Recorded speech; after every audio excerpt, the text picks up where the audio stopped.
கூட எங்களை தனிப்பட்ட முறையிலே எங்களை அன்பு செலுத்தி ஆதரித்து அன்பாக விசாரித்து எங்களோடு இணைந்து எங்களோடு தோளோடு தோள் கொடுத்து எங்களுக்காக ஜெபத்திலும் பல காரியங்களிலும் உதவி செய்து இன்றைய தினத்தில் எங்களை அன்போடு அழைத்து இந்த கூடுகையில பயன்படுத்துகிற அருமையான அண்ணன் எபனேசர் அண்ணனுக்கும் வந்திருக்கின்ற ஒவ்வொருவருக்கும் அந்த நன்றியை நாங்கள் தெரிவித்துக் கொள்கிறோம்.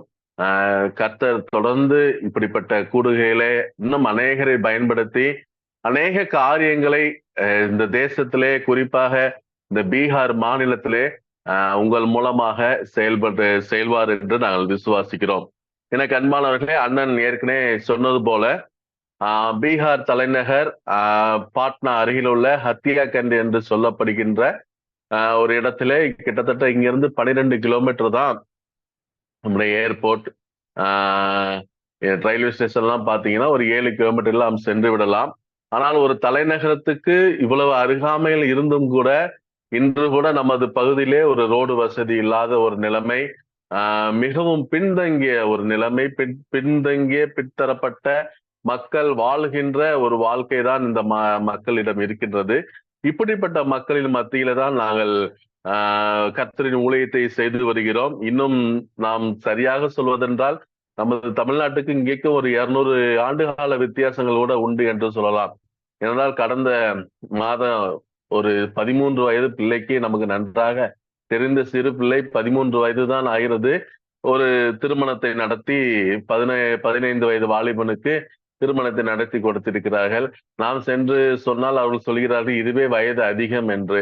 இப்படிப்பட்ட மூட நம்பிக்கைகளிலே நிறையப்பட்ட இந்த பகுதியில் நாம் கர்த்தருடைய பணித்தளத்தை செய்து வருகிறோம்.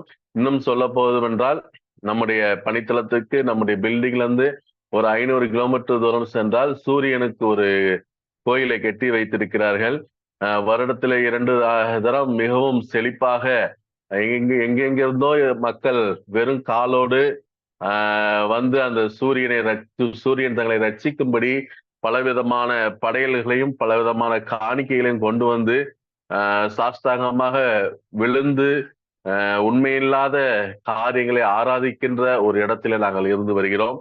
ஆனாலும் ஆங்காங்கே கர்த்தர் கிரியை செய்து வருகிறார். எங்களிடத்துல ஒரு அழகான விடுதி ஒன்று. அதுல 20 பிள்ளைகள், பெண் பிள்ளைகள் படித்து இங்கே தங்கி இங்கே அவர்களுக்கு உணவு உடை கொடுத்து இங்கே ஒரு அழகான ஆங்கில பள்ளிக்கு நாம் அனுப்பி வருகிறோம். அங்கே சென்று படித்து வருகிறார்கள்.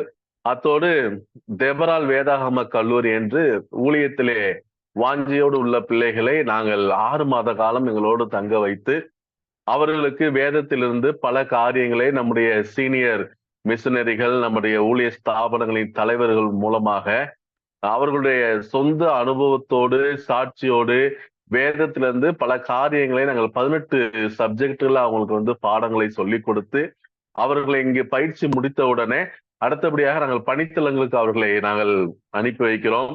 அவர்கள் மூலமாக கர்த்தர் பணித்தளங்களில அநேக காரியங்களை செய்து வருகிறார். ஏதோ இங்கு படித்து விட்டு வீட்டிலே போய் யாரும் சும்மா இருப்பதில்லை. ஆங்காங்கே சபைகளிலே குறிப்பாக வாலிபர் கூடுகைகளே, சிறுவர் கூடுகைகளே, சபையின் போதகர்களுக்கு உதவியாக அல்லது ஊழியத்திலே இணைந்து ஊழியம் செய்கின்ற வாலிபர் தம்பிமார்களுக்கு இவர்களை திருமணம் செய்து வைத்து குடும்பமாக ஆங்காங்கே பணித்தளங்களை நாம் வைத்திருக்கிறோம். கர்த்தர் இவர்கள் மூலமாக செய்து வருகின்ற கிரியை மிகவும் பலமான கிரியை செய்து வருகிறார். அதுல ஒரு சாட்சியை நான் உங்கள் முன்பதாக நான் சொல்ல விரும்புகிறேன். கடந்த ஆண்டு நமது வேதாம கல்லூரியிலே என்று ஒரு வாலிப பெண் நம்மிடத்துல தங்கி படித்து ஆண்டுடைய காரியங்களை அநேக காரியங்களை அவள் அறிந்து கொண்டால் அநேக நேரம் என்னிடத்துல வேதத்திலிருந்து அநேக சந்தேகங்களை கேட்ட பிள்ளை என்றால் அவளைத்தான் சொல்ல வேண்டும். அநேக பிள்ளைகள் சந்தேகம் கேட்பது உண்டு. ஆனால் என்னை பார்க்கிற நேரமெல்லாம் ஏதாவது ஒரு வசனத்தை கொண்டு வந்து அதாவது ஏதாவது ஒரு காரியத்தை எடுத்து கொண்டு வந்து அவள் என்னிடத்துல ஆலோசிப்பால் இந்த காரியங்கள் இதுல எப்படி எழுதியிருக்கிறது, இது எப்படி என்று இதற்கான விளக்கத்தை எனக்கு சொல்லுங்க என்று மிகவும் வேதத்திலே பிரியமுள்ள ஒரு மகளாக அநேக காரியங்களை கற்றுக்கொண்டு தன்னுடைய பணித்தளத்திலே சென்று கர்த்தருடைய பணிகளை அந்த சபையின் பொதுவரோடு இணைந்து அவள் செய்து வந்தாள். அப்படிப்பட்ட ஒரு சூழ்நிலையில அவளுடைய தாத்தா அந்த இடத்திலே மரித்து விட்டார். தாத்தா மரித்து இங்கே பீகாரிலே உடனடியாக அது கிட்டத்தட்ட ஒருவர் மரித்து விட்டார் என்றால் 3 மணி நேரங்கள் 4 மணி நேரங்களிலே அந்த பணத்தை எடுத்து அவர்கள் எரித்து விடுவார்கள். உடனே குடும்பத்தார் அதுக்கான காரியங்களை செய்ய ஆரம்பித்தார்கள். அந்த தாத்தாவை எடுத்து அந்த இதுல ஒரு மூங்கில் இதுல கட்டி அவரை மேற்கொண்டு அந்த இடத்துல இருந்து அப்புறப்படுத்த வேண்டிய காரியங்களை செய்து கொண்டிருந்தார்கள். அப்பொழுது இந்த பிள்ளை மிகவும் அதிகமாக அழுத போது அதை சுற்றி இருந்த ஊரார், சுற்றி இருந்த குடும்பத்தின் மக்கள் மிகவும் கோபமாக இவளை திட்டினார்கள். இந்த ஆள் சாகிற வயசே கிடையாது, இவள் இறந்ததற்கு முக்கியமான காரணமே நீ ஒரு வெளிநாட்டு தெய்வத்தை ஆராதிச்சு அந்த வெளிநாட்டு தெய்வத்திட்ட போனதுனால நாம் தொடர்ந்து வணங்குகின்ற நம்முடைய தெய்வம் தாத்தாவை இப்படி பழி வாங்கி விட்டது, இவருடைய சாவுக்கு நீதான் காரணம், இப்பொழுது இங்க கண்ணீர் வலிக்கிறாயே என்று மிகவும் திட்ட ஆரம்பித்தார்கள். அதிலே சிலர் மிகவும் ஏளனமாக இவர்கள் தான் சொல்கிறார்களே இயேசு உயிரோடு எழுப்புவார் எழுப்புவார் என்று, அதெல்லாம் சும்மா கட்டுக்கதை, இவர்களுக்கு வெளிநாட்டுகளிலிருந்து பணங்கள் வருகிறது, அதிலிருந்து இவளுக்கும் பங்குகள் வருகிறது, ஆகவே இவள் அதை வைத்துக் கொண்டு இந்த இடங்களில நம்மை ஏமாற்றி கொண்டு அலைகிறாள், இப்பொழுது அவள் முடிந்தால் அவள் தாத்தாவை உயிரோடு எழுப்பி பார்க்கப்பட்டுமே என்று சுற்றிலும் உள்ளவர்கள் மிகவும் ஏளனமாக பேச ஆரம்பித்தார்கள். இந்த மகள் என்ன செய்தால் ஒரு காரியத்தை செய்தார். அந்த மரித்த தாத்தாவின் பாடையின் அருகிலே முழங்கால் படிக்கிட்டு மிக ஊக்கமாக ஜெபிக்க ஆரம்பித்தால், மரித்த லாசருவை உயிரோடு எழுப்பின தேவன், நீங்க இன்னைக்கு உயிரோடு இருக்கிறீங்கப்பா, உங்களால இவரை எழுப்ப முடியுமாப்பா என்று ஜெபிக்க ஆரம்பித்த ஒரு 45 நிமிடங்கள் கழித்து அந்த மரித்த தாத்தா எழுந்து உட்கார ஆரம்பித்த குடும்பம், அந்த ஊர் அனைத்துவரும் சிதறி ஓட ஆரம்பித்து விட்டார்கள். ஏதோ ஒரு நடந்து விட்டது என்று சிதறி ஓட ஆரம்பித்து விட்டார்கள். பிறகு அந்த தாத்தாவின் கட்டுகளை எல்லாம் அவிழ்த்து அவருக்கு உண்ண ஆகாரம் கொடுத்து, இன்றும் அந்த தாத்தா ஹாஜிபூர் மாவட்டத்திலே நம்முடைய பாட்னாவிலிருந்து கிட்டத்தட்ட ஒரு 30 கிலோமீட்டர் தொலைவில் தான் உள்ளது. இன்றும் அந்த தாத்தா அந்த ஊரிலே மிகவும் சாட்சியாக இருக்கிறார். அந்த மகளை நாங்கள் அழைத்து இங்கு அருமையாக ஊழியம் செய்து வரும் அருமையான எங்களது ரீஜனல் டைரக்டர் பெஞ்சமின் அவர்களிடமும் எங்களுடைய சபை நிறுவன தலைவர் ராகேஷ் குமார் அவர்கள் அந்த பெண்ணை நாங்கள் அறிமுகப்படுத்தி வைத்து பணித்தளங்களிலே இவள் மூலமாக கர்த்தர் செய்த காரியத்தை நாங்கள் எண்ணி ஆண்டவரை நாங்கள் துதித்தோம். இதே போல கர்த்தர் பல இடங்களிலே நம்முடைய பயிற்சி பெற்ற பிள்ளைகள் மூலமாக எண்ணி முடியாத காரியங்களை செய்து வருகிறார். நாம் அதற்காக ஆண்டவரை நன்றியோடு துதிப்போம். இதற்கெல்லாம் மூல காரணம் அங்கு இருந்து கொண்டு 3000 கிலோமீட்டர் தூரத்துல இருந்து கொண்டு நீங்கள் உங்களது பொன்னான நேரங்களிலே எங்களுக்காக ஜெபிக்கின்றீர்கள், எங்களை ஒவ்வொரு காரியத்தையும் கரிசனையோடு விசாரித்து எங்களை தாங்குகின்றீர்கள், உங்களது ஜெபங்களிலே அனுதினமும் எங்களை தாங்குகின்றீர்கள், மற்றும் இந்த பட்ட காரியங்களை செய்வதற்கு உங்களோட காணிக்கைகளால் எங்களை தாங்குகின்றீர்கள். இந்த பணங்கள், இந்த ஜபங்கள், உங்களுடைய பிரயாசங்கள், உங்களுடைய கண்ணீர்கள் வீணாய் போவதில்லை. இதன் மூலமாக பணித்தளங்களிலே கர்த்தர் பெரிய காரியங்களை செய்து வருகின்றார். கடந்த மாதம் மே மாதத்திலே நாங்கள் மே மாதம் 15ஆம் தேதியிலிருந்து ஜூன் 10ஆம் தேதி வரைக்கும் இந்த பகுதியை சுற்றியுள்ள கிராமங்களிலே 2000 பிள்ளைகளை கண்டிப்பாக சந்தித்து விபிஎஸ் நடத்த வேண்டும் என்ற ஒரு பெரிய ஒரு நோக்கத்தோடு நாங்கள் இந்த பகுதியிலே ஊழியத்தை ஆரம்பித்தோம். இதுவரை சந்திக்கப்படாத கிராமங்களுக்கு செல்ல வேண்டும் என்று அனுதினமும் திட்டமிட்டு நாங்கள் சென்று குழுவாக நம்முடைய விடுதலை பிள்ளைகளும் நம்மிடத்திலே வேதாகம கல்லூரியில படிக்கும் பிள்ளைகளுமாக இணைந்து சென்று சந்திக்கப்படாத கிராமங்கள், அது எவ்வளவு தொலைவாக இருந்தாலும் சரி, இதுவரை அந்த இடத்துல ஒரு விசுவாசி கூட இருக்கக்கூடாது, வேற எந்த ஸ்தாபனமும் அந்த இடத்துல ஊழியம் செய்யக்கூடாது, அவர்கள் இயேசுவை அறியாத ஒரு கிராமமாக இருக்க வேண்டும் என்று நாங்கள் கணக்கெடுத்து குறைந்தது 2000 பிள்ளைகளை சந்திக்க வேண்டும் என்று அதற்கான பெரிய ஆயத்தத்தோடு நாங்கள் சென்றோம். நாங்கள் எண்ணி முடியாதவுடைய அளவுக்கு அதிகமாக 2677 பிள்ளைகளை நாங்கள் சந்திக்க கர்த்தர் கிருபை செய்தார். அது மட்டுமல்ல, போகின்ற இடங்களெல்லாம் கர்த்தர் நிறைய ஆத்துமாக்களை எங்களுக்கு கொண்டு வந்தார்.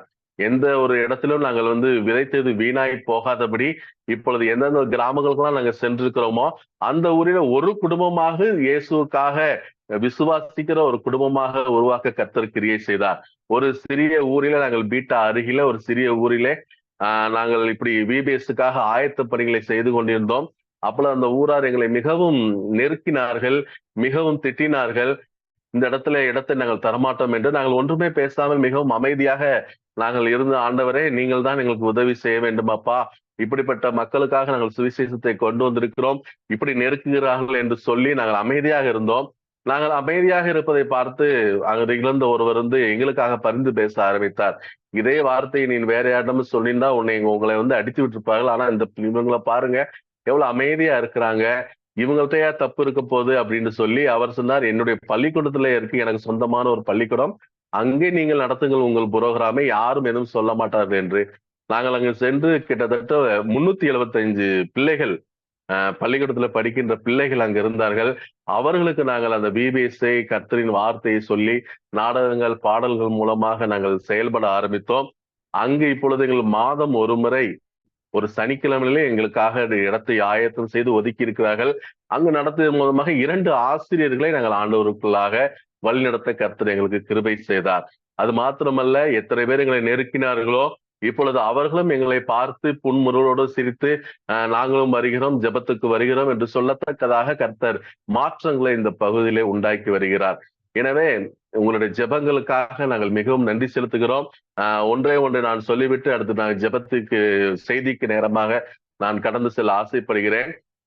கடந்த ஆண்டு நீங்கள் அறிவீர்கள், எங்களுடைய மாநிலத்தின் முதலமைச்சராக இருந்த நிதிஷ்குமார் அவர்கள் இந்த கூட்டணியிலிருந்து மீண்டுமாக அந்த இப்பொழுது இருக்கின்ற அந்த பாரதிய ஜனதா கூட்டணிக்கு சென்று விட்டார். அவர் சென்ற உடனே எங்களை சிலர் நெருக்கினார்கள், நீங்கள் இந்த பக்கம் இருக்கக்கூடாது, ஊழியம் செய்யக்கூடாது, இப்பொழுது நாங்கள் மத்தியிலும் நாங்கள் தான் நிற்கிறோம், கீழேயும் நாங்கள் தான் நிற்கிறோம் என்று மிரட்ட ஆரம்பித்தார்கள். நாங்கள் ஜெபித்துக் கொண்டே நாங்கள் ஒரு ஊருக்கு கடந்து செல்லும் போது அந்த ஊரை சுற்றி இருக்கின்ற அந்த முக்கியமான நபர்கள் எங்களை அழைத்து, இனிமேல் இந்த ஊருக்குள்ள நீங்கள் வரக்கூடாது, இந்த ஊரிலே 17 கோவில்கள் எங்களுக்காக இருக்கின்றன, நீங்கள் எதற்கு புதிதாக ஒன்றை கொண்டு வந்து இதை கும்பிடு என்று சொல்கிறீர்கள்? எங்களுக்கு இந்த 17 கோவில்கள் இருக்கின்றன, இந்த கோவில்கள் எங்களை பராமரிக்கின்றன, இவைகள் எங்களை காக்கின்றன, இந்த கோவில்கள் எங்களுக்கு தேவையான வருமானத்தை நாங்கள் கும்பிடுகிறது மூலமாக கிடைக்கின்றது என்று எங்களோடு தர்க்கிக்க ஆரம்பித்தார்கள். அப்பொழுது நாங்கள் சொன்னோம், நாங்கள் ஒரு உயிருள்ள கர்த்தரை உங்களுக்காக ரத்தம் சிந்தி உங்களுக்காக பாடுபட்டு உங்கள் பாவங்களுக்காக தன்னைத்தானே பலியாக ஒப்பு கொடுத்த ஒரு கர்த்தரை நாங்கள் உங்களுக்கு சொல்ல வந்திருக்கிறோம், அவர்தான் உங்களை மீட்பர் என்று சொல்லி நாங்கள் அவர்களிடம் சொல்லி கொண்டிருக்கிற பொழுது ஒரு பெண்ணுக்கு பயங்கரமாக பிசாசு பிடித்து ஆட ஆரம்பித்து விட்டது. யாராலையும் ஒன்றும் செய்யவில்லை. அப்பொழுது நாங்கள் சொன்னோம், இந்த 17 பேர் இருக்கிறார்கள் என்று சொன்னீர்களே, அவர்களை கூப்பிட்டு ஏதாவது பண்ண பாருங்கள், இந்த பிள்ளையை முடிந்தால் இந்த பெண்ணுக்கு விடுதலை பண்ணி பாருங்கள் என்று. அவர்களுடைய அந்த மந்திரங்களை சொல்லுவதில் எவ்வளவோ பிரயாத்தனம் பண்ணினார்கள், எவ்வளவோ முயற்சி செய்தார்கள். ஆனால் அவர்களால் அது ஒன்றுமே கூடாமல் போய்விட்டது. உடனடியாக நாங்கள் சொன்னோம், இப்பொழுது நாங்கள் நிரூபித்து காட்டுகிறோம் யார் உண்மையான கடவுள் என்று சொல்லி நாங்கள் இயேசுவின் நாமத்தினாலே அவளை நாங்கள் அதட்டிய பொழுது அந்த பெண்ணின் சரீரத்தை விட்டு அந்த பிசாசு அரண்டு ஓடியது. எனக்கு அன்பானவர்களே, கர்த்தர் இப்படிப்பட்ட வல்லமையான காரியங்களை நம்முடைய பணித்தளத்திலே இந்த பகுதியிலே செய்து நித்தம் நித்தம் புதிய புதிய ஆத்மாக்களை கர்த்தர் சந்தித்து வருகிறார். கூடவே நம்மிடம் பயிற்சி பெற்ற இதுவரைக்கும் 115 மாணவிகளுக்கு இந்த பணித்தளத்தில் இதுவரைக்கும் பயிற்சி கொடுத்திருக்கிறோம். அடுத்து புதிதாக 25 மாணவிகளும் வந்திருக்கின்றார்கள் இந்த ஜூலையிலிருந்து டிசம்பர் வரைக்கும் பயிற்சி பெறுவதற்காக. எனவே இவர்கள் பயிற்சி எடுத்துக்கொண்டு பீகார் மாநிலத்தில் பல பல பகுதியில் இதுவரை சந்திக்கப்படாத இடங்களுக்கு சென்று கர்த்தரின் நாமத்தை அறிவித்து வருகிறார்கள். தொடர்ந்து இந்த தெபரால் வேதாகம கல்லூரிக்காக நீங்கள் ஜெபித்துக் கொள்ளுங்கள். தொடர்ந்து நம்முடைய விடுதி பிள்ளைகளுக்காகவும் நீங்கள் ஜெபிக்க வேண்டிய, ஏன்னா விடுதி பிள்ளைகள் நம்மிடத்துல கூடயே தங்கி இருந்து அனுதினமும் கர்த்தருடைய வசனத்துக்குள்ளே கர்த்தருடைய வார்த்தைகளே வளர்ந்து வருகிறார்கள். எங்களுடைய ஒரு பெரிய ஆசை இந்த 20 பிள்ளைகளும் வருங்காலத்துல 20 ஊழியக்காரிகளாக வேண்டும் என்று நாங்கள் அனுதினமும் ஒவ்வொரு பிள்ளைகளின் பெயரை சொல்லி ஜெபித்து வருகிறோம். நீங்களும் எங்களுடைய இந்த ஏஞ்சல் ஹாப்பி ஹோம் என்று இதற்கு பெயர். இந்த பிள்ளைகளுக்கு உங்கள் ஜெபங்களிலே இந்த பிள்ளைகளை நினைத்துக் கொள்ளுங்கள். இந்த 20 பிள்ளைகளும் வருங்காலத்திலே 20 பேரும் ஊழியக்காரிகளாக உருவாக்க வேண்டும் என்று கர்த்தர் அப்படி தமது சித்தத்தை நிறைவேற்றுவாராக. இந்த ஹத்தியாக்கன் பணித்தளத்துக்காக நீங்கள் ஜெபித்துக் கொள்ளுங்கள். இந்த ஹத்தியாக்கன் பணித்தளத்திலே இன்னும் எதிர்ப்பான காரியங்கள் பல உண்டு. இன்னும் நம்மை சுற்றியுள்ளவர்கள் கூட இதுவரைக்கும் ரோடு பிரச்சனைகளிலே நமக்கு விரோதமாக எழும்பி இருக்கின்றார்கள். இன்னும் பல கிராமங்களிலே மிகவும் தீவிரமான எதிர்ப்புகளாக இருக்கின்றன. கர்த்தர் எல்லாவற்றையும் அதை எடுத்து போட்டு கர்த்தர் தம்முடைய ராஜ்யத்தின் பணிகளை செய்ய எங்களை பலப்படுத்தும்படியாக எங்களை இன்னும் மென்மேலும் கர்த்தர் புதிய புதிய ஆத்மாக்களை தந்து இந்த ஆண்டு இன்னும் அநேக ஞானஸ்தானங்கள் எடுக்க கர்த்தருடைய கிருபைகளை கடந்த ஆண்டு நாங்கள் கிட்டத்தட்ட 17 பேருக்கு ஞானஸ்தானம் கொடுக்க கர்த்தர் கிருபை செய்தார். இந்த ஆண்டு இன்னும் அதை விட அதிகமாக நாங்கள் ஞானஸ்தானம் கொடுத்து அநேகரை கர்த்தரின் ராஜ்யத்துக்குள்ளே நாங்கள் சேர்க்க எங்களுக்கு கர்த்தர் கிருபையும் பலனும் தரும்படியாக தொடர்ந்து உங்கள் ஜெபங்களிலே நீங்கள் விசேஷமாக இந்த பணித்தளத்தை நீங்க நினைத்துக் கொள்ளுங்கள். தொடர்ந்து உங்கள் ஜெபங்களுக்காக நாங்கள் நன்றியை தெரிவித்துக் கொள்கிறோம். இப்பொழுதும் நாம் கர்த்தருடைய வார்த்தைக்கு நேராக நாம் கடந்து செல்ல இருக்கிறோம். எனக்கு அன்பானவர்களே, சங்கீதங்களின் புஸ்தகம் 73ஆம் அதிகாரம், சங்கீதம் 73 அதன் 24ஆம் வசனத்தை நாம் பார்ப்போம் என்றால், சங்கீதம் 73:24, உம்முடைய ஆலோசனையின்படி நீர் என்னை நடத்தி முடிவிலே என்னை மகிமையில் ஏற்றுக்கொள்வீர் என்று இந்த இடத்துல நாம் பார்க்கிறோம். நம்முடைய கர்த்தர் ஆலோசனை தந்து நம்முடைய குடும்பத்தை, நம்முடைய காரியங்களை நடத்துகின்ற ஒரு கர்த்தராய் இருக்கிறார். எனவே ஏசாயா 9ஆம் அதிகாரம் 6ஆம் வசனத்திலே இப்படி பார்க்கிறோம், அவர் ஆலோசனை கர்த்தா என்று நம்முடைய கர்த்தரை பற்றி அங்கு குறிப்பிடப்பட்டிருக்கிறது. எனக்கு அன்பானவர்களே, நாம் யாரை ஆராதிக்கின்றோமோ அவர் நமக்கு பல ஆலோசனைகளை நம்முடைய வாழ்க்கையிலே கொடுக்கின்றார். ஒவ்வொரு நேரத்திலும் ஒவ்வொரு காரியத்திலும் நம்முடைய வாழ்க்கையிலே நம்மை ஆலோசனை கொடுத்து நம்மை கரம்பிடித்து நடத்தி செல்கின்ற கர்த்தரை நாம் ஆராதிக்கின்றோம். நமக்கு இந்த உலகத்திலே ஆலோசனை கொடுப்பதற்கு பல மனிதர்கள் இருக்கிறார்கள், பல உற்றார் உறவினர்கள் இருக்கிறார்கள். ஆனால் அந்த ஆலோசனை எல்லாம் முடிவிலே என்னாகிறது என்று பார்த்தால் அது முடிவிலே அது நிர்மூலமாகி விடுகிறது. கடந்த ஆண்டு எனது நண்பர் ஒருவர் தனது இடப்பிரச்சனைக்காக ஒரு வழக்கறிஞரை சந்திக்க வேண்டும் என்று சொன்னது நிமித்தம் நான் என்னுடைய பழைய வழக்கறிஞரை அவருக்கு அறிமுகப்படுத்தி வைத்தேன். அவர் சென்று ஆலோசனை பெற்று பல காரியங்களை செய்தார். கிட்டத்தட்ட வழக்கறிஞருக்காக பல லட்சங்கள் அவர் செலவழித்தார். ஆனால் முடிவிலே பார்த்தீங்கன்னா அந்த ஆலோசனை அவரை தோல்வியிலே கொண்டு முடிவு பெற்றது. ஆனால் இங்கு நாம் ஆராதிக்கும் கர்த்தர் நமக்கு ஆலோசனை தருகிறார். அந்த ஆலோசனை முடிவில் என்ன செய்கிறார் என்றால் மகிமையில ஏற்றுக்கொள்கிறார். அநேக நாட்களாக கர்த்தர் நமக்கு ஆசீர்வதித்து ஆலோசனை கொடுத்து நம்மை புல்லுள்ள இடங்களுக்கு நேராக ஆலோசனை கொடுத்து அழைத்து செல்கிறார். அமர்ந்த தண்ணீரிலே ஆலோசனை கொடுத்து நம்மை அழைத்து செல்கிறார். ஆனால் அத்தோடு அவர் முடிவு விடுவதில்லை. இந்த உலகத்தின் ஆசீர்வாதத்தோடு நம்முடைய ஆலோசனை நமக்கு கொடுத்து முடிப்பதில்லை. மாறாக ஒரு ஆலோசனை கொடுத்து ஒரு இடத்தை தெரிவு செய்திருக்கிறார், ஒரு மகிமையான இடம். சங்கீதத்துல அதான் தாவீது சொல்கிறார், அவர் என்னை நீதியின் பாதையில என்னை நடத்தி, எனக்கு ஆலோசனை தந்து ஒவ்வொரு நாளும் நீதியின் பாதையில நடத்துகிறார். புல்லிலே நடத்தின ஆண்டவர், தண்ணீரிலே நடத்தின ஆண்டவர் நீதியின் பாதையிலே நடத்தி அவருடனே மகிமையில இருப்பதற்காக அந்த ஆலோசனை நமக்கு கொடுக்கின்றார். சங்கீதம் 32:8 இவ்விதமாக சொல்கிறது. சங்கீதம் 32:8, நம்மேல் கண்ணை வைத்து ஆலோசனை தருகிற கர்த்தராய் இருக்கிறார். ஒரு கண்ணை வைத்து என்றால் ஒரு சிறு பிள்ளை ஒரு வீட்டில் இருந்தால் எந்நேரம் நம்முடைய கண்கள் அந்த சிறு பிள்ளைகள் மீதுதான் இருக்கும். இந்த பிள்ளை இங்கிட்டு தவழுகின்றாளா, அங்கிட்டு போகின்றாளா, என்ன செய்கிறாள் என்று நாம் ஒவ்வொரு நாளும் ஒவ்வொரு நேரமும் அந்த பிள்ளையின் மீதே கண்ணை வைத்திருப்போம். நாம் கூட சற்று அசந்து விடுவோம். ஆனால் கர்த்தர் சொல்கிறார், இரவும் பகலும் தூங்காமல் இருந்து நமக்கு கண்ணை வைத்து ஆலோசனை தருகின்ற கர்த்தராய் இருக்கிறார். அதனால்தான் சங்கீதக்காரன் 16ஆம் அதிகாரம் 7ஆம் வசனத்திலே தாவீது இப்படியாக எழுதியிருக்கிறார், எனக்கு ஆலோசனை தந்த கர்த்தரை நான் துதிப்பேன் என்றால் தாவீதின் வாழ்க்கையிலே அவனுக்கு இல்லாத ஒரு நெருக்கடி கிடையாது, அவன் சந்திக்காத ஒரு பிரச்சனை கிடையாது. அவன் சந்தித்த பிரச்சனைகள் எல்லாம் அவன் வெளியே வந்ததுக்கு ஒரே காரணம் என்னவென்றால் அந்த கர்த்தர் தந்த அந்த ஆலோசனை மாத்திரமே. எனவே அவன் சொல்கிறார், எனக்கு ஆலோசனை தந்த கர்த்தர், அவரை நான் எந்நேரம் நான் துதிப்பேன், எப்பொழுதும் நான் அவரை முன்பாக வைத்திருப்பேன், எப்பொழுதும் அவரை துதிப்பேன் என்று தாவீதின் இப்படி எழுதி வைத்திருக்கின்றார். நாம் அதே சங்கீதம் 119ஆம் சங்கீதம் 24ஆம் வசனத்தை பார்ப்போம் என்றால், உம்முடைய சாட்சிகள் என்று சொல்வது அவருடைய வேதம், உம்முடைய சாட்சிகள் எனக்கு இன்பமும் என் ஆலோசனைக்காரருமாய் இருக்கிறது என்று சொல்கிறார். கர்த்தருடைய வேதம், கர்த்தருடைய சாட்சி எந்நேரம் இன்பத்தை தரக்கூடியதா இருக்கின்றது.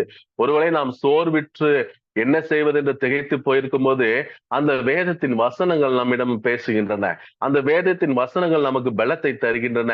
தாவீது சிக்கலாக்கிலே அவனுடைய எல்லாம் இழந்து அவனோட கூட இருந்தவர்களே அவனை கல்லை கொண்டு எரியும் போது அழுவதற்கு ஒரு பலன் இல்லாம இருந்த ஒரு வாழ்க்கை. ஆனா கர்த்தரிலே அவன் பலன் அடைந்தான். கர்த்தரிடத்துல பலன் அடுத்து அவன் கர்த்தரிடத்துல ஆலோசனை பெறுகிறான். எனக்கு நான் என்ன செய்ய வேண்டும், நான் போகவா வேண்டாமா, இப்படி ஒரு சூழ்நிலையில இருக்கின்றனே, கர்த்தர் சொல்ற, போ, எல்லாத்தையும் நீ சகலத்தையும் நீ திருப்பிக் கொள்வாய் என்று ஆலோசனை கொடுக்கின்றார். அந்த ஆலோசனையின் மூலமாக அவன் எல்லாவற்றையும் திருப்பிக் கொண்டு, எந்த இடத்துல அவன் இழந்தானோ அதே இடத்துல எல்லாவற்றையும் திருப்பிக் கொண்டு அவன் இன்பமானவனாய் மாறினான். ஆகவே சங்கீதம் 33:11 இப்படி சொல்கிறது. சங்கீதம் 33:11, கர்த்தருடைய ஆலோசனைகள் நித்திய காலமாக நிலைத்து நிற்கிறது.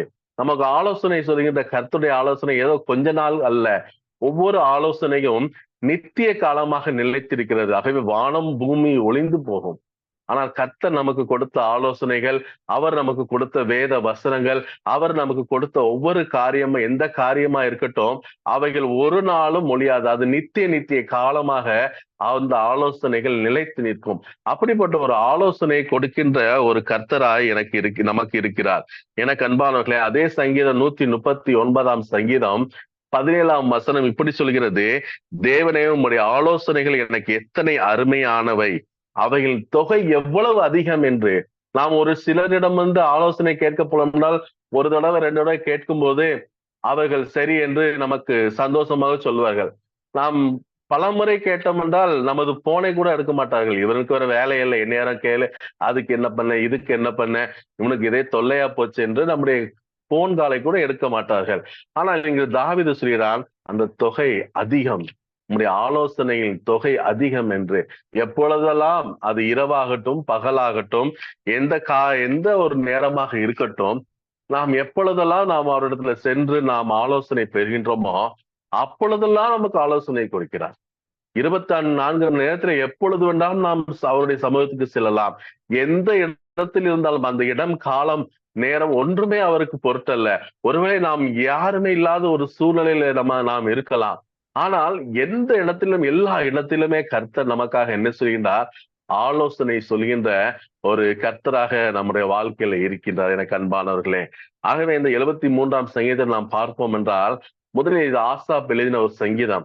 அதில் ஆரம்ப வரிகளை நாம் பார்த்தோம் என்றால், அவன் துன்மார்க்கரின் வாழ்க்கையை பார்க்கிறான், கர்த்தரால் ஆலோசனை இல்லாதவர்களின் வாழ்க்கையை பார்க்கிறான்.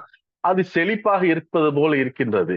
ஆகவே அவன் என்னடா இவர்கள், நாம் அனுதினமும் தேவனுடைய ஆலோசனை பெற்று அனுதினமும் நான் நடக்கின்றோம், ஆனால் நம்மை விட அனுதினமும் கர்த்தருடைய ஆலோசனை பெறாதவர்கள் வாழ்க்கை மிகவும் செழிப்பாக இருக்கிறது என்று அவன் யோசித்துக் கொண்டிருக்கிறான். ஆனா அதே நம்ம 73 சங்கீதம் அதன் 16 அதிகாரத்துல வசனத்திலிருந்து 19 வசனம் வரைக்கும் நாம் பார்த்தோம் என்றால், 73 சங்கீதம் 16 வரைக்கும் நாம் பார்த்தோம் என்றால், யோசித்து பார்த்தேன், நான் தேவனுடைய பரிசுத்த ஸ்தலத்துக்குள் பிரவேசித்து அவர்கள் முடிவை கவனித்து உணரும் அளவு அவர் என் பார்வைக்கு விசனமா இருந்தது. நிச்சயமாக நீர் அவர்களை சருகலான இடங்களில் நிறுத்தி பாலான இடங்களை விழப்பண்ணுகிறார். கர்த்தருடைய ஆலோசனை இல்லாதவர்கள் வாழ்க்கை சருகலான இடமும் பாலான இடங்களுமாயிருக்கும். ஆனால் எந்த ஒரு மனிதன் கர்த்தருடைய ஆலோசனையை பெற்று கர்த்தருடைய ஆலோசனைப்படி தனது வாழ்க்கையை அமைத்துக் கொள்கிறானோ அவர்களுடைய முடிவு மகிமையாயிரும். அதைத்தான் இந்த அதிகாரத்தில் நாம் பார்க்கிறோம். ஆலோசனை தருகிற கர்த்தர் ஆலோசனை கொடுத்து விட்டு அப்படியே விடுவதில்லை. என்ன செய்கின்றார்? நம்முடைய வாழ்க்கையில் முடிவிலே நம்மை மகிமையாய் நிற்க பண்ணுகிறார். அவருடைய பரிசுத்த ஸ்தலத்துக்குள்ளே நம்மை நிற்க பண்ணுகிறார். எனவே எனக்கு அன்பானவர்களே, நம்முடைய வாழ்க்கையிலே நாம் ஒவ்வொரு நாளும் கர்த்தருடைய ஆலோசனைக்கு நாம் செவி கொடுப்பவர்களாக இருக்க வேண்டும். ஏனென்றால் நமக்கு ஆலோசனை தரும் கர்த்தர் எப்படிப்பட்டவர் என்று நாம் பார்த்தோம் என்றால், எரேமியா 32 அதிகாரம் 19 வசனம் இப்படி சொல்கிறது. எரேமியா 32:19, அவர் யோசனையில் பெரியவர், செயலிலே வல்லவருமாயிருக்கிறார். நமக்கு யோசனை கொடுக்கும் கர்த்தர், நமக்கு ஆலோசனை கொடுக்கும் கர்த்தர் அதிலே பெரியவராயிருக்கிறார். யோசனை கொடுப்பது மாற்றமல்ல, அதை செயல்படுத்துகின்ற செயலிலும் கூட வல்லவராயிருக்கிறார். நாம் பல ஆலோசனைகள் செய்வதுண்டு, பல யோசனைகள் செய்வதுண்டு. ஆனால் நம்மால் அவர்களை செயல்படுத்த முடியாது. ஏனென்றால் நம்முடைய உடல்நிலை அதற்கு ஒத்துழைப்பு தராத காரணமாக இருக்கலாம், அல்லது நம்முடைய சூழ்நிலைகள் அதற்கு ஒத்துழைப்பு தராத காரணமா இருக்கலாம். ஏதோ ஒரு காரணத்தால் நாம் செய்கின்ற ஆலோசனைகளை எல்லாவற்றையுமே நம்மால் அது செய்ய முடியாது. ஆனால் நமக்கு ஆலோசனை கொடுக்கும் கர்த்தர், நம் ஒவ்வொரு வாழ்க்கையிலும் ஒரு யோசனை வைத்திருக்கும் கர்த்தர், அவர் பெரியவராயிருக்கிறார்.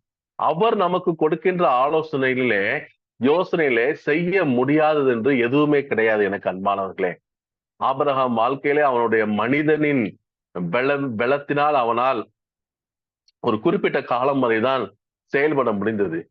ஆனால் அவனுடைய வாழ்க்கை ஒரு 100 வயது ஆனது. அந்த 100 வயது ஆன பின்பு அவனுடைய சரீரம் பலனற்று போனது. அவனால் ஒன்றுமே செயல்பட முடியாத ஒரு நிலைமை. ஆனா அந்த நேரத்துல கர்த்தர் தரிசனமாகிறார். மம்ரேயின் சமபூமியில கர்த்தர் அவனுக்கு தரிசனமானார். தரிசனமாகி அவனுக்கு சொல்கிற ஒரு ஆலோசனை, அடுத்த காலத்திலே நான் வருவேன், சாராளுக்கு ஒரு குழந்தை இருக்கும் என்று. அது மனித ரீதியாக பார்த்தால் அது பலவீனமான ஒரு கால், மனித சிந்தனையோடு பார்த்தா அது பலவீனமான காரியங்கள். ஆனால் கர்த்தர் பெரிய ஒரு யோசனையிலே, எனக்கு அன்பானவர்களே, நம்முடைய பாட்னா பகுதியிலே ஒரு சிம்ரா என்ற ஒரு கிராமம் இருக்கின்றது. அதன் அருகிலே நம்முடைய ஆலயம் இருக்கிறது.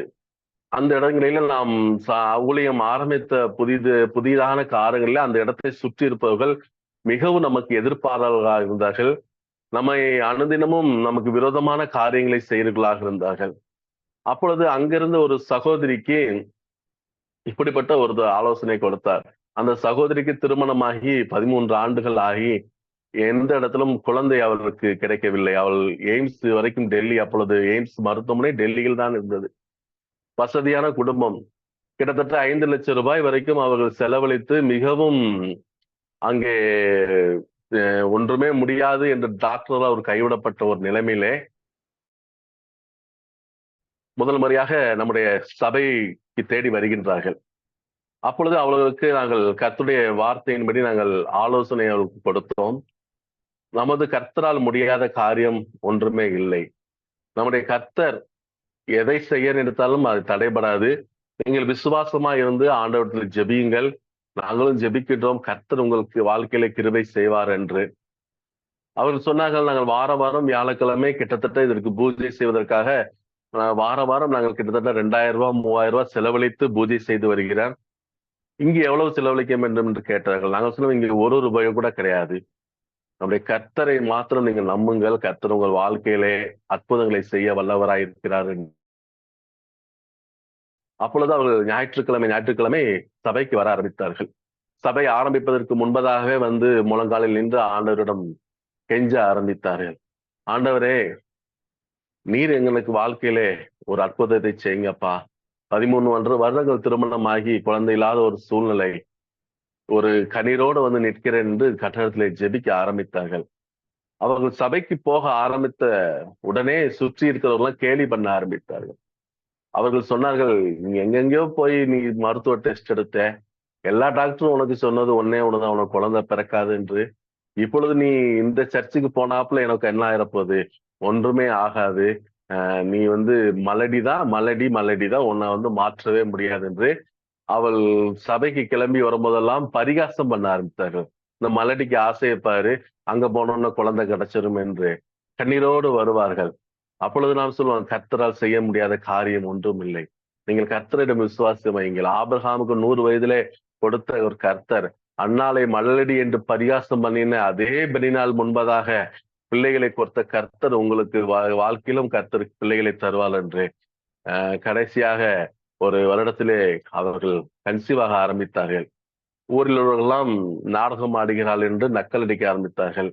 எந்த டாக்டரிடம் என்று பரிசோதித்தார்களோ அதே டாக்டரிடம் சென்று நான் கன்சீவா இருக்கேன்னா என்ன செக் பண்ணணும் என்றோன்னா டாக்டர் கோவப்பட்டார்.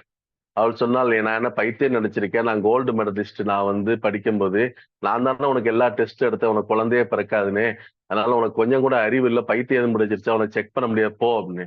அவங்க சொன்னாங்க, இல்ல ஒரு தடவை செக் பண்ணி பாருங்களேன், எனக்கு வந்து வயிற்றுல குழந்தை இருக்குன்றப்ப வேண்டா வெறுப்பாக அந்த செக்அப் முடிஞ்சோன்னா டாக்டர் அதிர்ச்சியில துணினார். உனக்கு எப்படி குழந்தை பிறந்தது, உன் சரீரம் தான் பலவீனமான சரீரம், உன் சரீரத்துலதான் குழந்தையே பிறக்காது, எப்படி என்று அவர் சொன்னார். இது கர்த்தரால் இந்த காரியம் வாய்த்தது. நான் ஆராதனைக்கு சென்றேன், கர்த்தர் எனக்கு இப்படிப்பட்ட நம்ப முடியாத காரியங்களை செய்தாள் என்று அவள் துள்ளி குதிக்க ஆரம்பித்தார். எனக்கு அன்பானவர்களை, எத்தனை பேர் மலடி என்று பகடி செய்தார்களோ அதே ஊரார் முன்பதாக கர்த்தர் குழந்தையை கொடுத்தார். சாம்பேல் என்று பெயர் வைத்தோம். அத்தோடு நிற்கவில்லை, 3 பிள்ளைகளை கர்த்தர் தொடர்ச்சியாக கொடுத்தார். அதன் நிமித்தமாக அநேகர் ஆண்டவரிடத்தில் விசுவாசம் வைத்தார்கள். எனவே நம்முடைய கர்த்தர் யோசனையில் பெரியவர் மாத்திரம் அல்ல, செயலிலும் வல்லவராயிருக்கிற கர்த்தர் தான் நமக்கு ஆலோசனை கொடுக்கின்றார். தாவீது ஆரம்பத்திலே எந்த காலத்திலேயாவது ஜெபித்திருப்பானா?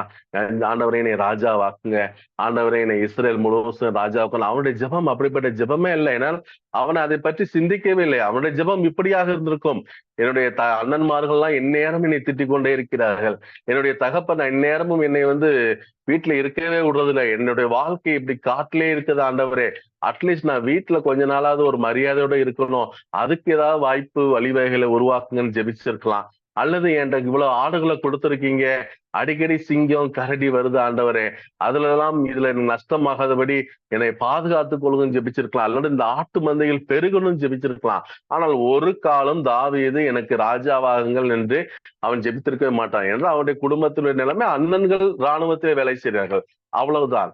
அதளவு தான் ஜெபித்திருக்கலாம், நானும் என் அண்ணன்களை போல வீரனாக வேண்டும் என்று. ஆனால் ஆண்டவர் தாவீது யோசிக்காத ஒரு காரியத்தை யோசித்து அவனுக்கு ஆலோசனை கொடுத்து அவனை வழிநடத்தினார். அதை யோசித்தது மாத்திரமல்ல, அதை செயல்படுத்தியும் காட்டினார். எனவே உங்கள் வாழ்க்கையில நீங்கள் எந்த காரியத்தை கொடுத்து நீங்கள் யோசித்துக் கொண்டிருக்கின்றீர்களோ, கர்த்தர் அதை விட பெரிய யோசனை உங்களுக்கு வைத்திருக்கிறார். அதை விட பெரிய யோசனை உங்கள் வாழ்க்கையை செயல்படுத்த வல்லவராய் இருக்கிறார். எனவே இந்த நேரத்துல நீங்கள் எதை குறித்து நீங்கள் கவலைப்பட வேண்டாம். உங்களுக்காக யோசிப்பதற்கு, உங்களை ஆலோசனை தந்து உங்களை உயரமும் உன்னதமான இடங்களில் வைப்பதற்கு நம்முடைய கர்த்தர் விரும்புகிறார். எனவே அந்த ஆலோசனைக்கு நீங்கள் செவி கொடுக்கிறவர்களாக, கர்த்தர் நடத்த வந்த நீதியின் பாதையிலே நடப்பதற்கு உங்களை ஒப்பு கொடுக்கிறவர்களாக மாத்திரம் நீங்கள் இருந்தால் போதும். கர்த்தர் உங்கள் வாழ்க்கையிலும் கூட எண்ணி முடியாத ஒரு காரியத்தை செய்ய வல்லவராய் இருக்கின்றார். மோசே யோசித்து பார்த்ததே இல்லை. ஆனா முடிவுல அந்த மகிமையோட அவனை நிலைநிறுத்துகிறார். ஆண்டவராய் இயேசு கிறிஸ்து இந்த உலகத்தில் இருக்கும்போது லூக்கா 9ஆம் அதிகாரம் 29 முதல் 31 வரைக்கும் பார்த்தோம் என்றால், அவர் மறுரூப மலைக்கு போறார். அங்க மோசையும் எலியாவும் கர்த்தருடனே பேசுகிறார்கள் அந்த மகிமையிலே. நம்மையும் கர்த்தர் மகிமையிலே, முடிவிலே மகிமையிலே ஏற்றுக்கொண்டு அவரோடு முகமுகமாக பேசக்கூடிய ஒரு ஆசீர்வாதத்தை தருவார் இந்த ஆலோசனையின் மூலமாக. எனவே கர்த்தருடைய ஆலோசனைக்கு நாம் செவி கொடுக்கலா இருப்போம். எனக்கு அன்பானவர்களே, இந்த மோசையை நாம் பார்த்தோம். மறுரூப மலையிலே மகிமையிலே ஆண்டவர் இருக்கும்போது மோசையும் எலியாவும் தரிசனமானார்கள். இதே மோசே இந்த உலகத்தில் இருக்கும்போது கர்த்தர் கொடுத்த ஆலோசனையையும் கர்த்தர் மோசே வழிநடத்தின விதத்தையும் நாம் பார்த்தோம் என்றால், நம்மையும் கர்த்தர் அதே மாதிரி வழிநடத்த வல்லவராக இருக்கிறார். 2 காரியங்களை நம் மோசையின் வாழ்க்கையிலே பார்த்து, கர்த்தர் எப்படி அவனுக்கு ஆலோசனை கொடுத்து எப்படி வழி நடத்தி அந்த மகிமையான இடத்துக்கு அவனை அழைத்து சென்றாரோ, அதே போல் கர்த்தர் நம்முடைய வாழ்விலும் செய்ய வல்லவராயிருக்கிறார். 2 காரியங்களை மோசையின் வாழ்க்கையிலே கர்த்தர் செய்ததை பார்த்து நாம் ஜெபத்திற்கு நேராக கடந்து செல்வோம். யாத்ராகமம் புஸ்தகம் 3ஆம் அதிகாரம் 2 முதல் 5 வசனங்களை பார்த்தோம் என்றால், அனைவருக்கும் மிகவும் அறிமுகமான ஒரு பகுதிதான். யாத்ராகமம் 3ஆம் அதிகாரம் 2 முதல் வாசித்தோம் என்றால், அங்கே கர்த்தருடைய தூதனானவர் ஒரு முட்செடியின் நடுவிலிருந்து உண்டான அக்கினி ஜுவாலையிலே நின்று அவனுக்கு தரிசனமானார். அப்பொழுது அவன் உற்று பார்த்தான். முட்செடி அக்கினியால் ஜுவாலித்தது, எரிந்தும் அது வெந்து போகாமல் இருந்தது. அப்பொழுது மோசே, இந்த முட்செடி வெந்து போகாதிருக்கிறது என்ன? நான் கிட்டே போய் இந்த அற்புத காட்சியை பார்ப்பேன் என்றான். அவன் பார்க்கும்படி கிட்டே வருகிறதை கர்த்தர் கண்டார். முட்செடியின் நடுவிலிருந்து தேவனை அவனை நோக்கி, மோசே மோசே என்று கூப்பிட்டார். அவன் இதோ அடியேன் என்றான். அப்பொழுது அவர், இங்கே கிட்டி சேராயாக, உன் கால்களில் இருக்கிற பாதரட்சையை கழற்றி போடு, நீ நிற்கிற இடம் பரிசுத்த பூமி என்றார். 40 வருடம் வனாந்திரத்திலே பயணம் செய்த மோசே எத்தனையோ முறை அந்த இடத்தை கடந்து சென்றிருக்கலாம். தினந்தோறும் அந்த மலையிலே தான் அவன் மாடுகளை மேய்த்து கொண்டிருக்கிறான். ஆனால் ஒரு நாளும் இப்படி ஒரு அற்புத காட்சியை பார்த்ததில்லை. அதே முட்செடி அவன் தினந்தோறும் கண்டு போயிருக்கலாம். ஆனால் கர்த்தர் அங்கு ஒன்றுமே நடக்கல. ஆனால் இப்பொழுது கர்த்தர் அந்த இடத்துல அதே முட்செடியை, எந்த முடிச்செடி சாதாரணமாக பார்த்து கடந்து சென்றானோ அந்த முட்செடியிலே ஒரு அற்புதத்தை செய்தார். அந்த அற்புதத்தை செய்து மோசையை தம்முடைய சமூகத்துக்கு வரும்படி அவனை இழுத்தார். நம்முடைய வாழ்க்கையிலும் கர்த்தர் அநேக அற்புதத்தை செய்து நம்மை அவருடைய சமூகத்துக்கு வரும்படி என்ன செய்கின்றார்? நெருங்கி சேரும்படி கர்த்தர் இழுத்தார். அதற்கு அடுத்ததாக ஒரு ஆலோசனை தருகிறார். என்னுடைய சமூகத்துக்கு நீ வந்துவிட்டாய், இதிலே நீ நிலைத்து நிற்க வேண்டுமானால் உன்னுடைய பாதரட்சை நீ கலற்றி போடு. நம்முடைய வாழ்க்கையிலும் கர்த்தர் நாம் அவருடைய சமூகத்திலே நிலைத்து நிற்க வேண்டும் என்றால் உலக பிரகாரமான காரியங்களை நம்முடைய வாழ்விலிருந்து கலற்றி போடும்படியாக ஆலோசனை நமக்கு தருகின்றார். அந்த இடத்துல கர்த்தர் மோசையிடம் சொன்ன 2 காரியங்கள், பாதரட்சையை கலற்றி போடு, கோலை கீழே எரிந்து விடு. இந்த பாதரட்சை மோசையை தாங்கினது. இந்த கோல் மோசையின் பயணத்திற்கு பாதுகாப்பாக வழித்துணையாக இருந்தது. 2யுமே கர்த்தர் என்ன செய்தார் என்றால் வாழ்விலே அகற்ற சொல்லி, முழுமையாக என்னுடைய சமூகத்திலே என்னையே நீ சார்ந்து கொள்ள வேண்டும் என்று ஆலோசனை கொடுத்தார். மோசே அந்த ஆலோசனைக்கு கீழ்ப்படிந்து அந்த பாதரட்சியை உடனடியாக அகற்றி கோலை கீழே போட்டார். எனக்கு அன்பானவர்களே, நம்முடைய வாழ்க்கையிலும் பல ஆண்டுகளாக ஒன்றுமே நடக்கவில்லை என்று நாம் பல காரியங்களை சிந்தித்துக் கொண்டிருக்கலாம்.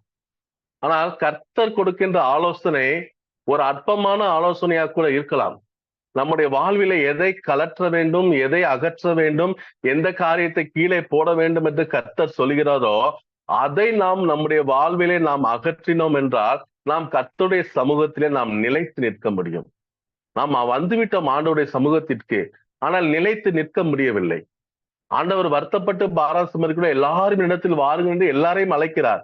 அழைத்தவுடன் அதற்கு பின்பதாக அது நிலைத்து நிற்பதற்கு நம்முடைய வாழ்விலே கர்த்தர் விரும்பாத உலக பிரகாரமான காரியங்களை நம்முடைய வாழ்விலே அகற்றுவதற்கு ஆலோசனை கொடுக்கின்றார். அதை செய்ய முடியாதனாலே நாம் அந்த கர்த்தருடைய சமூகத்திலே அதிக நேரம் நிலைத்து நிற்க முடியவில்லை. ஆண்டவரே இயேசு கிறிஸ்து இந்த உலகத்தில் இருக்கும்போது ஒரு வாலிபன் வந்தான். அவனுடைய ஒரே ஆசை, நான் நித்திய ஜீவனை எப்படியாவது அடைய வேண்டும் என்று. கர்த்தர் சொன்ன எல்லா காரியத்தையும் அவன் சொன்னான். நான் சிறு வயது முதலே இதை கடைபிடிக்கின்றேன், நான் அதிகமாக இதில் நான் ஈடுபட்டிருக்கேன். ஆண்டவர் சொன்னார், அதை விற்று தரித்துவத்துக் கொடு, என் பின்னே வா என்று. ஆனால் அந்த காரியத்தை அவன் அகற்றிப்பட மனதில்லாததால் ஆண்டவருடன் நிலைத்து பின்னால் நெடுநாட்களாக கூடவே நிற்கின்ற ஒரு வாய்ப்பை இழந்து விட்டான். சிறிது நேரம் அவருடன் உரையாடினான், சிறிது நேரம் அவர் சமூகத்தில் இருந்தான். ஆனால் அதை விட மனதிலானால் உடனடியாக அந்த இடத்தை விட்டு அவன் கடந்து போய்விட்டான். எனக்கு அன்பானவர்களே, கர்த்தர் இங்கு மோசைக்கு ஒரு ஆலோசனை கொடுத்த உடனே அவன் உடனடியாக எதையும் யோசிக்கவில்லை. இந்த முட்காடு, இந்த பாதரட்சை அணியாமல் அந்த பாலைவனத்தில் எப்படி செல்ல முடியும், இந்த பாதரட்சை இல்லாமல் நான் எப்படி நிற்க முடியும், இந்த கோல் இல்லாமல் நான் எப்படி விலங்குகளிலிருந்து பாதுகாக்க முடியும், இந்த கோல் இல்லாமல் எப்படி என்னுடைய ஆடுகளுக்கு நான் தீவனங்களை போட முடியும், என் ஆடுகளை எப்படி பாதுகாக்க முடியும், எதையும் அவன் யோசிக்கவில்லை. அவன் உடனடியாக கீழ்ப்படிந்தான். கர்த்தர் இந்த மலையிலே என்னிடத்திலே அவர் என்ன விரும்புகிறாரோ அதை நான் அகற்ற ரெடியாக இருக்கிறேன் என்ற அந்த ஆலோசனைக்கு அவன் கீழ்ப்படிந்தான். அது நிமித்தமாக அநேகருக்கு அவன் ஒரு ஆசீர்வாதமான பாத்திரமாக மாறினான். இந்த செய்தியை கேட்டுக்கொண்டிருக்கும் உங்கள் வாழ்க்கையிலும் அது ஒரு சின்ன காரியமாக கூட இருக்கலாம். நீங்கள் அதை அகற்ற முடியாமல் விடாமல் பிடித்து கொண்டிருக்கலாம். அல்லது இதை அகற்றிவிட்டால் என்னுடைய எதிர்காலம் என்ன ஆகும், அல்லது இதை அகற்றிவிட்டால் நான் என்ன செய்ய முடியும் என்று நீங்கள் யோசித்து கொண்டே இருக்கலாம். ஆனால் கர்த்தர் சொல்கிறார், நான் கூட இருக்கிறேன், அதை அகற்றி விடுங்க. என்னுடைய சமூகத்தில் என்னோடு கூட இருங்க, என்னோடு கூட நிலைத்து நிறுங்கள். என்னோடு கூட நிலைத்திருந்தால் அநேக ஆசீர்வாதங்கள் நீங்கள் பெறுவீர்கள். நான் உங்கள் மூலமாக ஒரு பெரிய யோசனையை வைத்திருக்கிறேன், அதை செயல்படுத்த விரும்புகிறேன். உங்களை ஒரு சாதாரண ஒரு இங்கே மீதியான் தேசத்திலே ஒரு சாதாரண ஒரு மோசையை போல அல்ல, உலகம் முழுவதும் அறியப்படுகின்ற ஒரு மோசையாக, ஆயிரம் ஆண்டுகளுக்கு பின்பதாகவும் இந்த சம்பவத்தை அனைவரும் பேசக்கூடிய ஒரு பாத்திரமாக மாற்ற விரும்புகிறார். அதற்கு நாம் செய்ய வேண்டிய ஒரே காரியம், அவர் சொல்கின்ற ஆலோசனையின்படி நம்முடைய வாழ்க்கையிலே இந்த உலகப்பரமான காரியத்திலே எதை நாம் விட வேண்டுமோ அதை நாம் விடுகிறவர்களா இருக்க வேண்டும். இந்த நாட்களிலே நாம் கர்த்தர் ஒருவேளை உங்கள்கிட்ட பல நாட்களாக பேசிக் கொண்டிருக்கலாம், இந்த காரியத்தை விட்டுவிடு, இந்த காரியத்தை விட்டுவிடு, இந்த காரியத்தை விட்டுவிடு என்று நீங்கள் பிடிவாதம் பிடித்துக் கொண்டிருக்கலாம். இதை விட்டு விட்டால் நான் என்ன செய்வேன், நான் என்ன செய்வேன், நான் என்ன செய்வேன் என்று. ஆனால் கர்த்தர் சொல்கிறார், நான் நடத்துவேன். கண்மலையை பிளந்து தண்ணீரை கொடுத்து போஷித்து படர்ந்த சமுத்திரத்தை பிளந்து எல்லாவற்றையும் நடத்த நான் இருக்கிறேன். நீ உடு என்று சொல்கிறார். எனக்கு அன்பார்கள், நாம் பிடித்து வைத்திருப்பது பாதரட்சையா அல்லது கோலையா? எதை நாம் பிடித்து வைத்திருக்கிறோம்? அதை நாம் விட்டோம் என்றால் கர்த்தர் நமக்காக ஒரு பெரிய காரியங்களை செய்வார். அதை உடனடியாக நாம் இந்த இரவிலே நாம் ஒரு தீர்மானம் எடுப்போம். அந்த சின்ன ஆலோசனை தான் நாம் அதற்கு செவி கொடுக்கலாக இருப்போம். அதற்கு அடுத்தபடியாக கர்த்தர் மோசையின் வாழ்க்கையிலே இடைப்பட்ட ஒரு காரியம், இது நாம் மிகவும் நன்றாக அறிந்த காரியம்தான். மோசே என்ன செய்தான்? இந்த இஸ்ரேல் மக்களை மீட்பதற்காக நான் எழும்பப் போகிறேன் என்று பார்வோன் அரண்மனையில் இருக்கும்போது ஒரு நாள் தீர்மானித்தான். அவன் கண்ட காட்சி, ஒரு எகிப்தியன் இஸ்ரவேலரை அடித்துக் கொண்டிருந்தான். உடனடியாக அவன் சென்று அந்த எகிப்தியனை கொன்று போட்டான். கொன்று போட்டு அது நிமித்தமாக அந்த இடத்தை விட்டே அவன் ஓட வேண்டியதாகி போயிட்டு. மோசையோட ஒரு திட்டம், ஒரு எகிப்தியன் ரத்தம் சிந்தினால் மீட்பு வந்துவிடும் என்று யோசித்தான். ஆனால் கர்த்தர் மோசைக்கு ஆலோசனை கொடுத்தினார், ஆட்டுக்குட்டியின் ரத்தத்தை நீ சிந்து, அதன் மூலமாக மீட்பை நான் தருவேன் என்று. என்ற தினத்துல கர்த்தரின் யோசனைப்படி ஆட்டுக்குட்டியான ரத்தத்தை சிந்தினானோ, அன்றைய தினத்திலே கர்த்தர் அநேக எகிப்தியர்களை அடித்து முழு இஸ்ரவேலரும் மீட்டுக் கொள்ளப்பட்டார்கள். எனக்கு அன்பான, நம்முடைய பிரச்சனைகளிலே நாம் சுயமாக யோசித்தது நிமித்தமாக வெற்றிகள் நம்முடைய வாழ்க்கையில இல்லை. மோசை சுயமாக யோசித்தான், மீட்கப்பட வேண்டும் என்றால் எகிப்தியரின் ரத்தம் சிந்தினால் மீட்கப்பட்டு விடலாம் என்று சுயமாக யோசித்து அவன் எகிப்தின் ரத்தத்தை சிந்தினான். வெற்றி கிடைக்கவில்லை. கர்த்தர் ஆலோசனை தந்தார், ஆட்டுக்குட்டியின் ரத்தத்தை சிந்து என்று. ஆட்டுக்குட்டியின் ரத்தத்தை சிந்தி அந்த நிலைக்கதவிலே பூசு என்று அதை செய்தது நிமித்தமாக ஒரே இரவிலே லட்சக்கணக்கான இஸ்ரேலர்கள் மீட்கப்பட்டார்கள். எனக்கு அனுமானங்களே, பல காரியங்களில் நீங்கள் குழம்பி தவிக்கின்றீர்களா? நீங்க சொந்தமாக சுயமாக முடிவெடுத்தது நிமித்தம் உங்களுடைய குடும்பத்திலே இன்னும் பிரச்சனைகள் முடிவுக்கு வர முடியாமல், இன்னும் உங்களுடைய குடும்பத்தில் பிள்ளைகளிலே சமாதானம் இல்லாமல் இருக்கின்றதா? அல்லது உங்கள் வியாபாரத்திலே, உங்களுடைய தொழில் செய்கின்ற இடங்களிலே, அல்லது நீங்கள் வேலை செய்கின்ற இடங்களிலே எந்த பிரச்சனைகளோ இன்னும் சால்வ் ஆகாமல் அநேக நாட்களாக இருக்கின்றதா? நீங்கள் உங்களுடைய சொந்த திட்டத்தை, சொந்த யோசனையை இன்றைக்கே நீங்கள் மூட்டை கட்டி வைத்து விடுங்கள். மோசையின் சொந்த திட்டம் எகிப்தின் ரத்தம் சிந்துவதன் மூலமாக மீட்கப்படவில்லை. அவனே அந்த இடத்துல மீட்கப்படாமல் பயந்து ஓட வேண்டியது ஒரு நிலைமை. ஆனால் கர்த்தரின் ஆலோசனை, ஒரு ஆட்டுக்குட்டியின் ரத்தம் முழு இஸ்ரவேலரையும் மீட்டது. அதே தேவ ஆட்டுக்குட்டியின் ரத்தம் இன்று உங்களையும் என்னையும் மீட்டது. எனவே அந்த ஆலோசனைக்கு செவி கொடுத்தால் சரியான பாதையிலே நம்ம நடத்துவார். சரியான பாதையின் மூலம் நடத்துவதன் மூலமாக எண்ணி முடியாத வெற்றிகளை நாம் பெற முடியும் நம்முடைய வாழ்க்கையிலே. அந்த ஆலோசனைக்கு நாம் செவி கொடுப்பவர்களாக இருப்போமா? இந்த இரவு நேரத்திலே கர்த்தர் நம்மிடத்தில் அதை விரும்புகிறார். அவருடைய ஆலோசனையின் மூலமாக நம்முடைய வாழ்விலே வெற்றி வர வேண்டும் என்று. நம்முடைய யோசனைகளோ நிர்மூலமானவை. நம்முடைய யோசனைகள் எந்த காலத்திலும் வெற்றியை நம்முடைய வாழ்க்கையை தராது. ஆனால் கர்த்தருடைய ஆலோசனை நமக்கு ஒரு முடிவில் ஒரு மகிமையான ஒரு ஆசீர்வாதத்தை தரும். ஒவ்வொரு கிறிஸ்தவனுடைய வாழ்க்கையிலும் கர்த்தர் ஒரு வெற்றியுள்ள வாழ்க்கையை விரும்புகிறார். தோல்வியான வாழ்க்கையை கர்த்தர் என்றுமே நம்முடைய வாழ்க்கையில விரும்புவதில்லை. ஆனாலும் நம்முடைய வாழ்விலே ஏன் இத்தனை தோல்விகள், ஏன் இத்தனை சங்கட்டங்கள், ஏன் இத்தனை பாடுகள்? நாம் ஒரு நிமிடம் பின்னோக்கி பார்த்தோம் என்றால் அந்த ஆலோசனைக்கு நாம் செவி கொடுக்காத காரணமே. நம்முடைய சுய பலனாகி அந்த கோலை நாம் கீழே போட விரும்பவில்லை. நம்மை தாங்கும் என்று நினைக்கின்ற பாதரட்சியை விட நாம் விரும்புவதில்லை. நாம் சுயமாக சிந்தித்து செயல்படுத்தி கொண்டிருக்கின்ற அந்த எகிப்தின் ரத்தம் மூலமாக மீட்பு என்று நாம் நம்முடைய பணத்தின் மூலமாக மீட்படைந்து விடலாம். நம்முடைய அதிகாரத்தின் மூலமாக நாம் மீட்படைந்து விடலாம். நம்முடைய காரியங்கள் மூலமாக நாம் பிரச்சனையை சந்திக்கலாம் என்று நாம் முடிவெடுத்துக் கொண்டிருக்கிறோம். ஆனால் கர்த்தர் வழிகாட்டுகிறார், அதன் மூலமாக அல்ல. யாருமே நினைத்து பார்க்காத ஒரு ஆட்டுக்குட்டியின் ரத்தத்தின் மூலமாக முழு இஸ்ரவேலரையும் மீட்டார். அதே ஆண்டவர் என்று நம்மை அழைக்கிறார், ஆலோசனைக்கு செவி கொடுங்கள் என்று. எனக்கு அன்பான, இன்றைய தினத்தில் நாம் ஒரு முக்கியமான தீர்மானத்தை எடுக்க வேண்டிய ஒரு சூழ்நிலையில வந்திருக்கிறோம். ஒருவேளை இதற்கு முன்பதாக நாம் ஆலோசனைக்கு செவி கொடுக்காமல் இருந்திருக்கலாம். இன்றைய தினத்தில் இந்த வார்த்தையின் மூலமாக கர்த்தர் நமக்கு ஒவ்வொரு இடத்திலும் இடைபடுகின்றார். என் வார்த்தையை கேள் என் மகனே, என் ஆலோசனையை கேள், என் ஆலோசனைகள் உனக்கு தேனிலும் மதுரமா இருக்கும் என்று கர்த்தர் சொல்கிறார். அவருடைய ஆலோசனையை கேட்டு ஒருவர் கூட சொல்ல முடியாது, நான் கர்த்தருடைய ஆலோசனையை கேட்டேன், என் வாழ்விலே தோல்வி வந்தது என்று யாருமே சொல்ல முடியாது. யாரெல்லாம் அவருடைய ஆலோசனையை கேட்டார்களோ அவர்கள் எல்லாம் பெரிய வெற்றியை கொடுத்தார்கள். நம்முடைய ஆண்டவராய் இயேசு கிறிஸ்து முதலாக அற்புதத்தை செய்யும் போது ஒரே ஒரு ஆலோசனை கொடுக்கிறார், தண்ணீரை ஊற்றுங்கள், மொண்டு போய் கொடுங்கள் என்று.